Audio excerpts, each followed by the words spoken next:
Saya menghadang beliau pada saat habis menjemput si pelakor yang itu. Urusan darah itu menjadi syarat supaya suami kembali ke rumah. Jadi aku tuh di situ kontrakannya sebulan bayarannya 1,6. Gaji aku sama ke 1,3. Sisanya dari mana? Aku tuh udah ngerasa kayak, aduh capek banget lagi gitu. Aku capek banget hidup susah gitu. Ya Tuhan, kenapa sih ini kayak gini?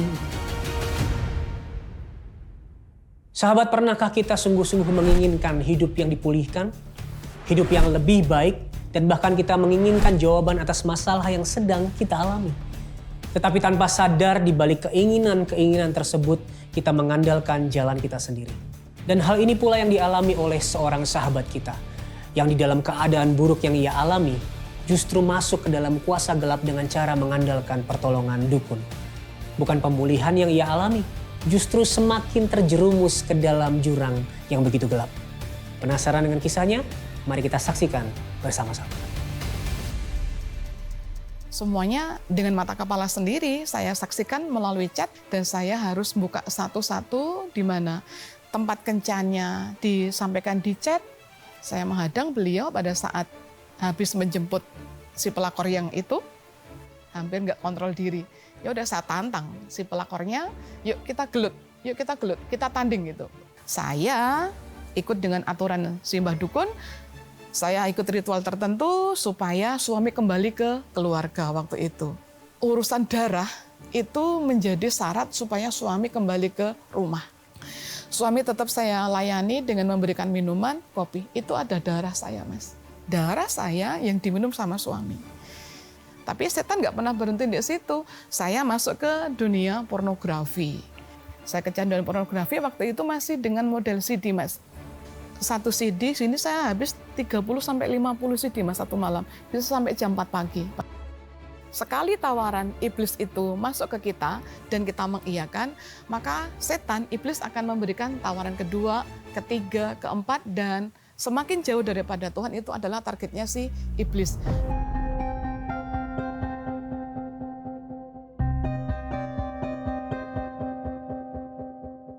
Saya ke dukun karena saya mau menapai jenjang karir yang di wilayah kami, di daerah kami itu menjanjikan, Mas, jadi pegawai kecamatan dengan branded, wah pegawai kecamatan gitu. Akhirnya saya ke dukun, ritual mandi kembang tengah malam gitu, dalam kondisi ya ikuti aja. Karena dengan saya mandi kembang, saya ikut aturan Pak Dukun, Mbah Dukun waktu itu, nanti saya lancar untuk seleksi di penyuluh lapangan di kecamatan waktu itu. Terus kejadian kedua adalah pergumulan dengan suami. Dia punya banyak relasi karena beliau adalah orangnya, maaf dalam tanda petik, adalah nyaman, diajak ngomong, komunikasi, bisa berempati dengan lawan bicara dengan baik, maka satu persatu wanita-wanita yang diizinkan masuk dalam kehidupan Pak Thomas itu akrab. Keakrabannya bukan lagi menjadi keakraban sebagai kawan, tapi lebih dari sekedar kawan. Semuanya dengan mata kepala sendiri saya saksikan melalui chat, dan saya harus buka satu-satu di mana tempat kencannya disampaikan di chat, jam berapanya juga disampaikan di chat, agendanya acara apa juga disampaikan di chat. Di situ saya tahu, wah ini ada hal yang gak baik. Ataupun fase yang ketiga dalam pergumulan keimanan saya, karena sudah kecamatan gak lolos, suami ternyata ada main dengan wanita lain, saya terima tawaran iblis. Yuk, masuklah ke dukun lagi. Saya ikut dengan aturan si Mbah Dukun, saya ikut ritual tertentu supaya suami kembali ke keluarga waktu itu. Ya mandi kembang lah, pakai ritual bunga-bunga, pakai ritual saya harus cari alat, cari benda-benda yang harus saya doakan ke Mbah Dukun itu. Dan itu tanpa sepengetahuan suami. Dan di situ merasa, ini tawarannya iblis nggak main-main. Akhirnya kok semakin dalam. Ya saya mendua Tuhan. Tapi setan nggak pernah berhenti di situ. Saya masuk ke dunia pornografi. Saya kecanduan pornografi waktu itu masih dengan model CD, Mas. Satu CD, sini saya habis 30-50 CD, Mas, satu malam. Bisa sampai jam 4 pagi. Padahal pagi saya aktivitas biasa. Dan di situ setan nggak berhenti supaya bisa kecanduan, terus kasih, terus kasih, terus kasih. Akhirnya saya dalam titik tertentu capek. Tuhan, ini saya seperti ini, saya benar-benar bisa kolaps. Saya benar-benar bisa bingung, ini endingnya saya bisa rusaklah otak-otak saya.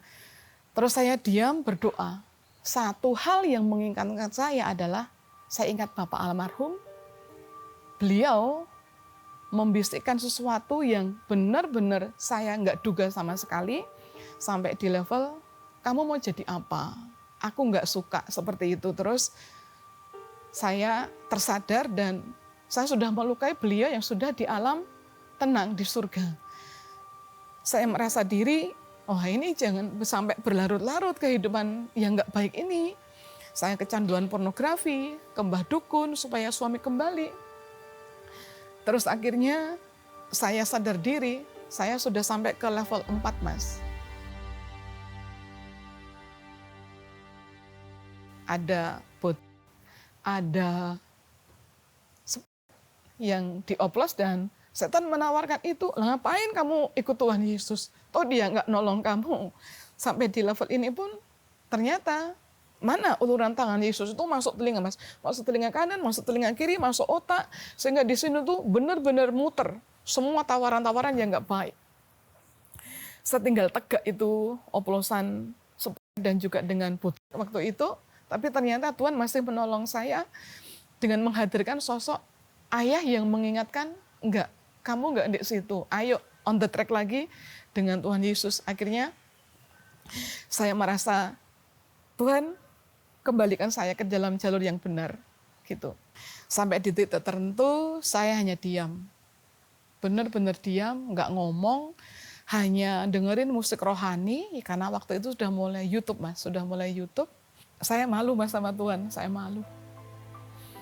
Karena kalau kacamata saya bilang, saya nggak layak dengan Tuhan ya. Mungkin kalau Tuhan Yesus nggak baik, saya dibiarkan aja. Saya dibiarkan aja, terkapar, rusak, berantakan, dan segala sesuatu yang mungkin bagi saya udah nggak ada nilai jualnya dalam urusan iman. Tapi ternyata Tuhan tidak melihat buruknya saya, merahnya dosa saya, hitamnya keluarga kami. Tapi Tuhan melihat bahwa kamu diciptakan pada hari tertentu, dengan proses tertentu, sampai kamu nanti kembali. Itu karena aku memiliki tugas khusus untuk seorang Monik gitu, istilahnya.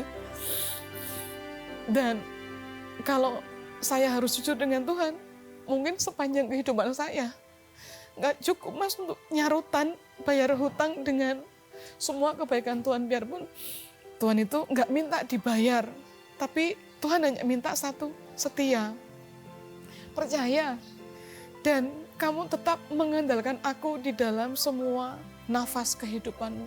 Itu yang membuat saya menjadi harus di sepanjang kehidupan saya, sampai garis finish Tuhan izinkan saya kembali, harus saya jaga kekudusan misi Tuhan di dalam kehidupan saya.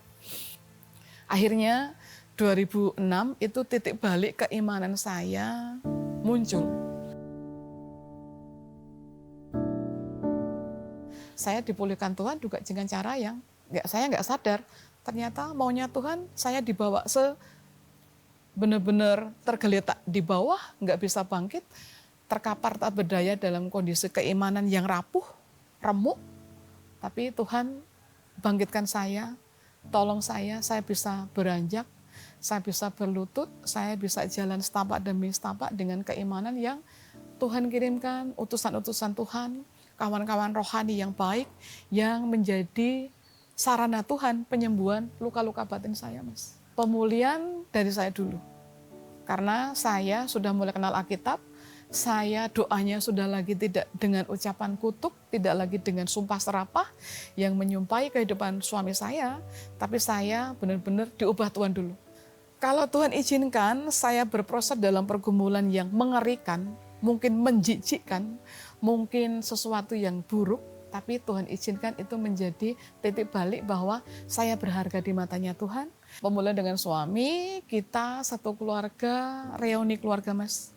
reuni keluarga, saya minta maaf, suami minta maaf, kita terbuka di depan anak-anak pada saat anak-anak sudah gede, sudah biasa diajak komunikasi, boleh mencerna pengalaman rumah tangga kami dengan cara pandang yang dewasa sebagai seorang anak.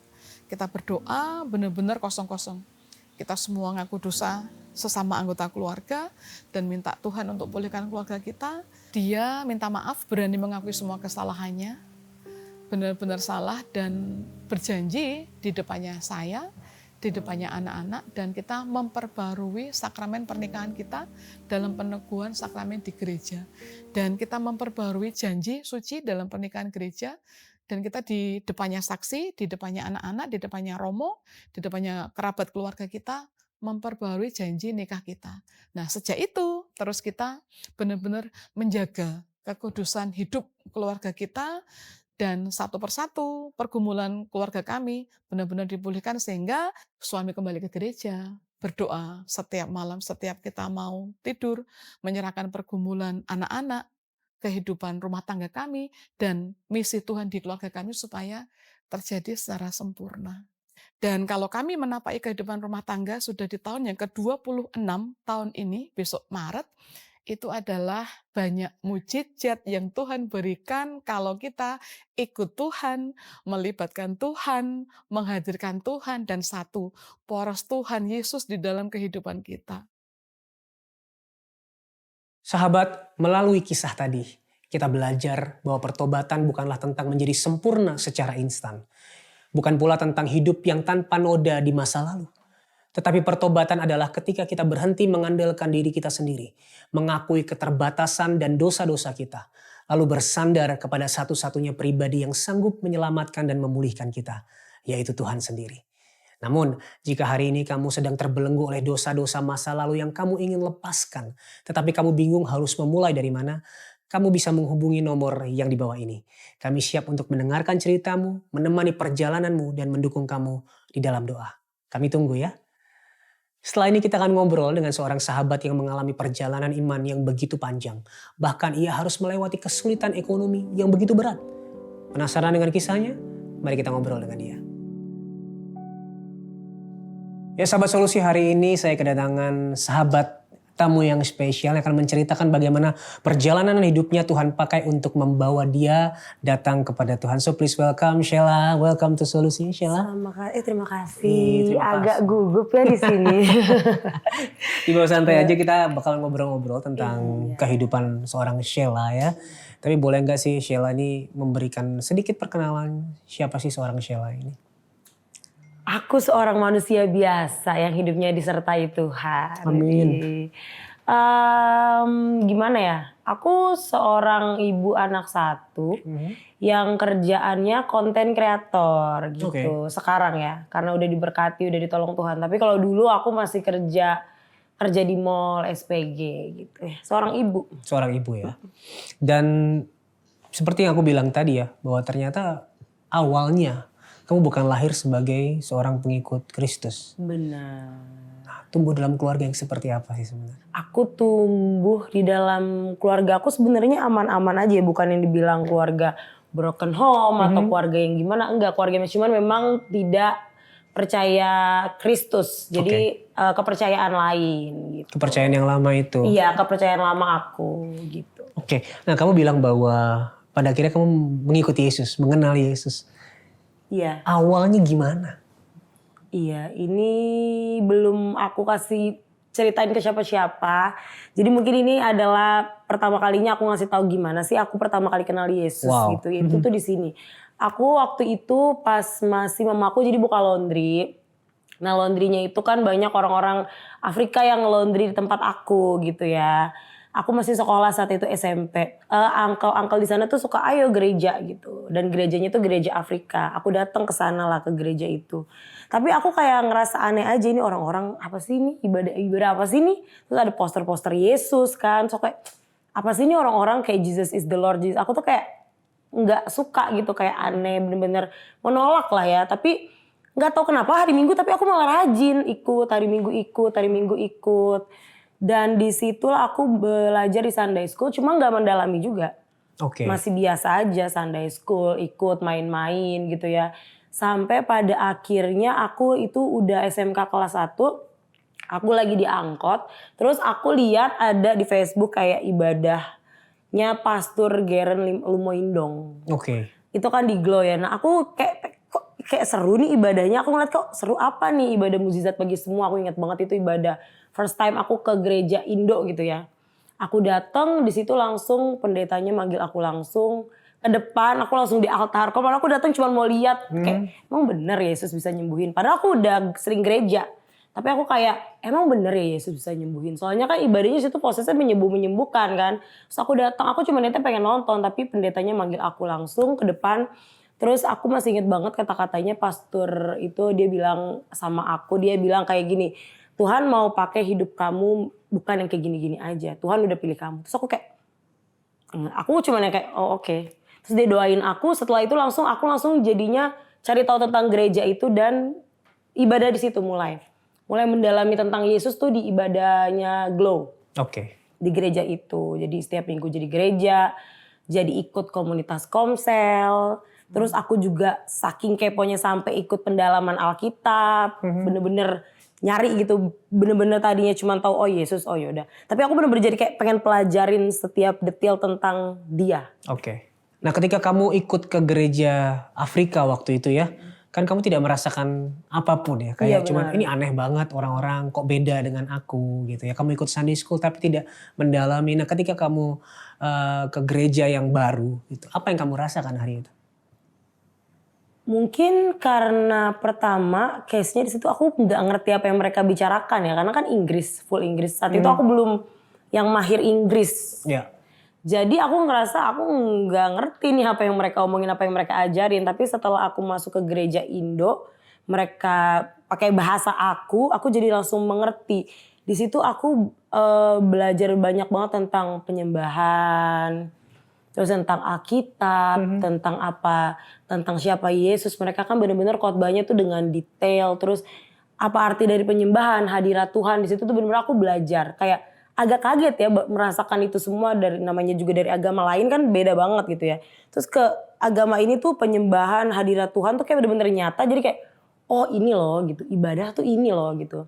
Kayak baru oh ini kayak gini loh ternyata ibadah gitu. Tuhan tuh bener-bener emang nyata ya ternyata gitu. Jadi dia tuh sebenarnya nggak jauh gitu. Di Kristen tuh aku sadar kalau Tuhan itu dia nggak jauh gitu. Dia tuh deket banget gitu kayak gitu. Dan bahkan ada di dalam hidup setiap kita ya. Ada, beneran ada.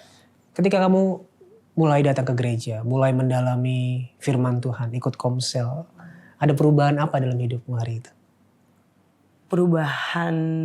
Kalau perubahan karakter itu udah pasti ada ya. Jadi tadinya kalau misalnya aku mau ngelakuin dosa aku kayak ya udah.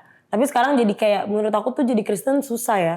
Jadi kalau kita udah semakin tahu tentang Alkitab, semakin tahu tentang Tuhan, kita tuh kalau mau lakuin dosa jadi kayak malu. Karena kita tahu Tuhan deket. Jadi kayak, gimana ya. Kan Tuhan ngeliatin, Tuhan deket. Jadi kayak ngerasa lebih sungkan aja gak sih untuk berdosa atau untuk ngelakuin hal yang nyakitin hati Tuhan Yesus tuh kayak sungkan jadinya gitu. Itu menurut aku suatu hal yang bener-bener bagus yang kita yang kita rasakan itu bagus. Kalau kita sungkan untuk melakukan dosa itu menurut aku bagus ya as a human being karena kita tahu tandanya roh Tuhan tuh ada di dalam kita. Kalau kita nggak punya roh Tuhan dalam kita, nggak ada roh kudus di dalam kita pasti ngelakuin dosa tuh kayak ya udah kita nggak ada rasa sungkan. Aku ngerasa kayak gitu sih Kak. Jadi kayak aku seneng gitu belajar dan aku seneng punya rasa sungkan itu di dalam diri aku semenjak aku Kristen ya. Kayak gitu. Apalagi kalau kita ingat kebaikannya ya. Kayak iya, benar. Aku gak mau mendukakan iya, jadi kayak gimana nih. Kayak takut gitu gimana sih sama Bapak sendiri tuh kayak takut gitu. Iya. Nah tetapi dalam perjalanan hidup kamu ya, perjalanan iman kamu. Meskipun tidak begitu banyak tanda kutip cercaan ya. Baik dari keluarga maupun dari netizen mungkin ya. Tapi ternyata kamu juga sempat mengalami permasalahan yang begitu dalam ya. Salah satunya adalah masalah ekonomi hari itu. Iya betul. Kalau masalah ekonomi kayaknya semuanya pernah mengalami ya. Kalau aku masalah ekonomi itu kayaknya masalah nomor 1 kali ya. Karena keluarga aku aman-aman aja. Kalau ekonomi dari dulu sih memang kayaknya hidup aku selalu pas-pasan ya. pas-pasan, bener-bener pas-pasan. Kalau masalah ekonomi itu aku dulu tuh kerjanya apa gitu ya. Iya, mungkin katanya sempat terpuruk dalam keadaan ekonomi yang memang tidak bagus gitu. Bener. Aku waktu SD pernah jualan pisang goreng, pernah jualan roti anget. Jadi keliling-keliling gitu ya, sampai ketiduran di depan masjid, keliling-keliling. Pokoknya bener-bener aku jualan gitu, keliling-keliling Tanah Abang. Dan waktu aku selesai sekolah, itu memang aku suka sering ada kerjaan syuting. Cuman kan jarang. Jadi job site aku kerja di mall. Dan aku jadi SPG di situ. Dan posisinya di situ saat itu aku kerja jadi SPG itu gajinya 1,6 sebulan. 1,3. Jadi aku tuh di situ kontrakannya sebulan bayarannya 1,6. Gaji aku sama ke 1,3. Sisanya dari mana? Makanya dari mana? Itu kan kayak orang tuh lu gaji berapa? 1,3, kontrakan 1,6. Itu gimana? Nah, itulah penyertaan Tuhan. Jadi kayak setiap hari tuh mungkin karena aku awal-awal Kristen aku merasakan kayak Tuhan ini dekat. Jadi tuh aku bener-bener yang kayak, aduh Tuhan gimana nih hari ini gak ada duit nih mau makan. Gimana nih gak ada lauk, kadang gak ada lauk, gak ada nasinya, berasnya. Ada beras gak ada lauknya gitu kan. Karena aku suka bingung. Tapi ada aja gitu selalu kayak menurut aku tuh Yesus tuh bener-bener nyata banget. Dia tuh deket banget. Jadi tiba-tiba misalnya tetangga aku gak kenal gak apa. Dari atas tiba-tiba ngasih sayur untuk dimasak. Terus tiba-tiba ngasih makanan. Tiba-tiba tetangga aku kasih apa gitu. Kayak bener-bener tuh kayak hal-hal kecil itu aja sebenarnya itu bukan sebuah kebetulan. Itu tuh pertolongan tangan Tuhan gitu di hidup aku. Iya. Nah, kehidupan menjadi orang Kristen kan ternyata tidak lepas juga dari masalah ya. Maksudnya di dalam dunia kan kita selalu ada yang harus kita hadapi, ada yang harus kita lewati. Nah, setelah kamu menjadi pengikut Kristus, apa yang mengubah cara pandang kamu menghadapi masalah? Apa yang berbeda? Cara pandang aku menghadapi masalah as a Christian. Aku gak pernah mandang masalah tuh kayak, ya Tuhan kenapa sih ini kayak gini gitu. Kenapa sih ini jadi kayak gini? Ini kenapa sih ini Tuhan marah atau gimana sih? Enggak. Cuman aku ngerasa ini terjadi karena Tuhan berkehendak ini terjadi di hidup aku. Gitu. Mungkin kalau masalah itu semua nggak terjadi hari ini nggak mungkin kayak gini gitu. Jadi kita tuh nggak bisa menelusuri apa yang ada di pikiran dia. Jadi kalau misalnya apa yang terjadi dijalinin aja, diem aja di bawah kaki Tuhan, doain aja. Maksudnya tetaplah berdoa. Itu aku nggak pernah yang mandang masalah kayak aduh gimana nih gimana. Aku terus aja bawa dalam doa. Terus walaupun aku nggak tahu ya kedepannya aku gimana atau aku nggak tahu apa yang akan terjadi, aku bener-bener terus pokoknya bawa aja di dalam doa, nggak usah pusingin apa yang terjadi. Kayak gitu sih Kak aku. Iya. Nggak pernah nganggap yang kayak gimana enggak. Momen-momen sebelum itu, gimana kamu menghidupi doa? Kan ini berbeda banget, doa malam hari itu kan sangat merintih, sangat berseru kepada Tuhan. Sebelumnya doanya seperti gimana sih kehidupan doanya? Aku kebanyakan doanya tuh kalau pas aku dari pas masih susah-susah gitu ya aku tetap berdoanya kayak mengucap syukur, aku rajin banget komsel. Pokoknya aku gak pernah aku rasain aja gitu sebelumnya. Aku gak pernah aku rasain, jadi aku ngerasa makasih Tuhan hari ini aku masih hidup gitu. Banyak orang hari ini yang masih di rumah sakit loh. Banyak orang hari ini yang meninggal loh. Banyak orang hari ini yang gak bisa mungkin hidup sama orang yang mereka sayang gitu. Makasih ya Tuhan, saya masih hidup, masih dikasih nafas kehidupan. Dan satu banget yang aku syukurin adalah aku makasih banget sama Tuhan Yesus karena dia udah pilih aku untuk bisa kenal dia. Itu lebih dari semuanya. Nggak semua orang bisa kenal Yesus soalnya. Pada akhirnya kamu berseru kepada Tuhan dan kamu bercerita bahwa Tuhan memulihkan hidupmu hingga sekarang. Apakah pemulihannya terjadi instan atau harus ada proses yang harus kamu lewati hari itu? Enggak instan sih, kayak bener-bener prosesnya itu panjang banget ya. Enggak ada yang instan sih menurut aku dan aku senang banget bisa diproses Tuhan. Jadi kalau misalnya bener-bener kalian sekarang lagi ngalamin hal yang mungkin susah banget kalian handle, kalian sendiri tuh bingung ujungnya gimana, itu dijalanin aja, dibawa dalam doa aja, diem aja dulu di bawah kaki Tuhan. Karena dia tuh sedang merakit hal yang bahkan kita gak pernah pikirin gitu. Gak instan, bener-bener prosesnya itu panjang banget, sakit banget prosesnya. Tapi Tuhan tahu terbaiknya tuh gimana, kenapa dia proses kita di posisi itu tuh dia tahu. Dia mau kasih apa ke kita, dia mau hidup kita tuh kayak gimana jalannya. Dia tahu. Amin. Tuhan Yesus tuh benar-benar pribadi yang di saat semua orang menganggap aku tuh bukan siapa-siapa, nggak penting, berdosa, lu tuh jelek, dia tuh enggak. Dia nganggap aku tuh anaknya. Aku tuh suka banget baca Alkitab yang perumpamaan anak yang hilang. Itu bener-bener aku ngerasa tuh itu aku banget. Gitu. Wah dia nggak bisa di-describe deh pokoknya. Dia bapak aku, pokoknya aku selalu bilang bapak aku, mama aku kan di rumah. Aku selalu pasang itu di depan TV. Walaupun mama aku agama lain, aku pasang di depan TV aku, di depan muka mama aku tuh aku pasang poster Tuhan Yesus. Di rumah aku tuh banyak poster Tuhan Yesus, jadi supaya aku nengok bapak aku.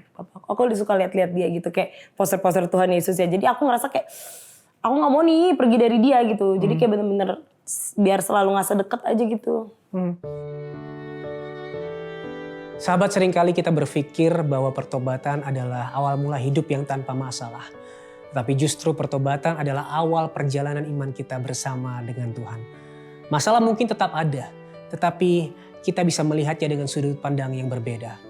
Tuhan seringkali tidak memberikan jalan keluar melalui mujizat yang begitu besar, tetapi melalui penyertaan sehari-hari, kekuatan untuk kembali melangkah, harapan di tengah keterbatasan, dan kecukupan yang kita miliki di dalam Kristus. Dan hal itulah yang membuat kita bisa mengandalkan Tuhan dalam segala situasi. Sebuah pesan bagi kita dari firman Tuhan, Amsal 3 ayat 5 dan 6. Percayalah kepada Tuhan dengan segenap hatimu dan janganlah bersandar kepada pengertianmu sendiri. Akuilah dia dalam segala lakumu, maka ia akan meluruskan jalanmu. Seringkali yang Tuhan mau ubah bukanlah keadaannya, tetapi hati kita terlebih dahulu. Hati yang mengandalkan Tuhan di dalam segala situasi. Namun jika hari ini kamu sedang berada dalam situasi yang berat dan kamu rasanya lelah untuk kembali melangkah, mari datang kepada Tuhan, merendahkan hati dan berdoa bersama. Tuhan, hari ini kami datang kepadamu dengan sebuah pengakuan bahwa seringkali kami mengandalkan jalan kami, pikiran kami, kekuatan kami untuk lepas dari segala permasalahan kami. Kami lupa bahwa satu-satunya pribadi yang bisa menyelamatkan dan memulihkan kami hanyalah Tuhan. Hari ini kami mau datang kepadamu, bukan meminta keadaan yang berubah, tetapi hati yang diubahkan. Sehingga dalam segala situasi, di dalam segala keadaan, kami bisa terus mengandalkan dan bersandar penuh kepada Tuhan. Terima kasih Tuhan, dalam nama Yesus Kristus kami berdoa. Amin.